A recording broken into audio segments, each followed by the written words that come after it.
In this video, I'm going to unbox the brand new YuXin Little Magic 2x2 V2 and the 3x3 V2 and see if there's much of a difference from that $5 budget cube that we all grew to love. Or maybe that was just me. On a more serious note, what is up with the stale packaging? I haven't seen packaging this bland in such a long time.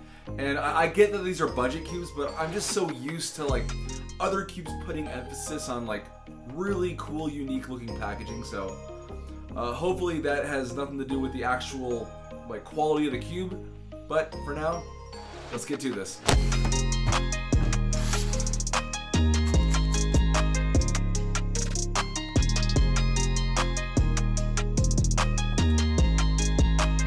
Alright, as you can see, I have the YuXin Little Magic 2x2 V2 and 3x3 V2, and right off the bat, I'm already a bit confused. The 3x3 is basically what I was expecting with those standard budget stickerless pieces, but the 2x2 is rocking those black internals, and I'm loving those clean lines separating the pieces. Additionally, the 3x3 is very glossy, while the 2x2 is a very frosted, matte look to it, so interesting.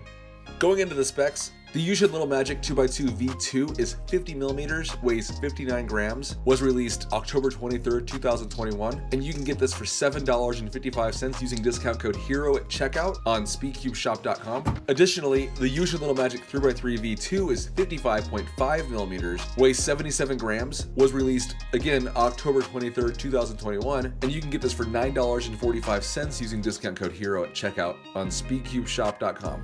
So, starting with the 3x3,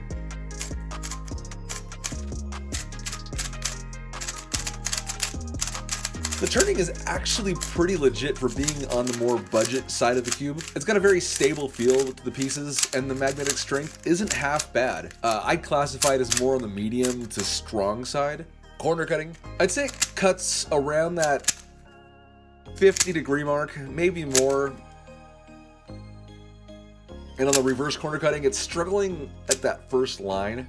So I'd say it's on par with most cubes in that $10 to $20 range. As for the 2x2,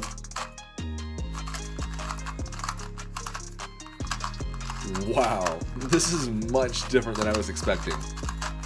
It's got a clacky, buttery feel to it, and it's very smooth. It's gonna sound crazy, but it kind of reminds me of a GAN 249. Starting with the cores, the 2x2 core is pretty budget, nothing really interesting there, nothing special or surprising.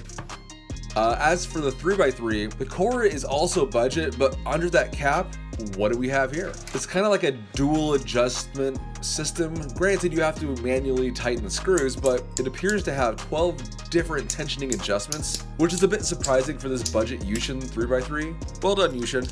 As for the corners, I'm presented with some internal design for lube distribution on both the 2x2 and the 3x3. Other than that, it's your basic budget piece, nothing spectacular, very light.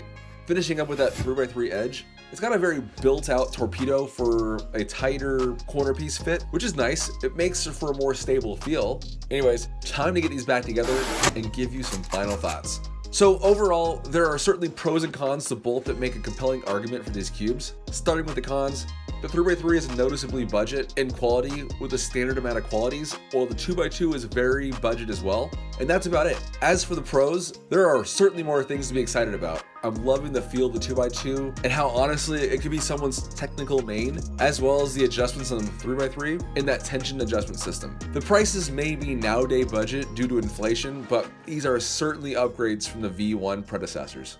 If you're new to the channel, be sure to click that subscribe button as well as the bell to be notified of upcoming videos. Be sure you're also using discount code HERO at checkout for any and all speedcubeshop.com orders. Don't forget to give this video a like as well as comment any thoughts or questions below. Additionally, I've started a merch site, so don't hesitate to check out the link in the description and consider supporting my channel. Lastly, follow me on Instagram as well as join my Discord. Links in the description. And until next time, happy cubing.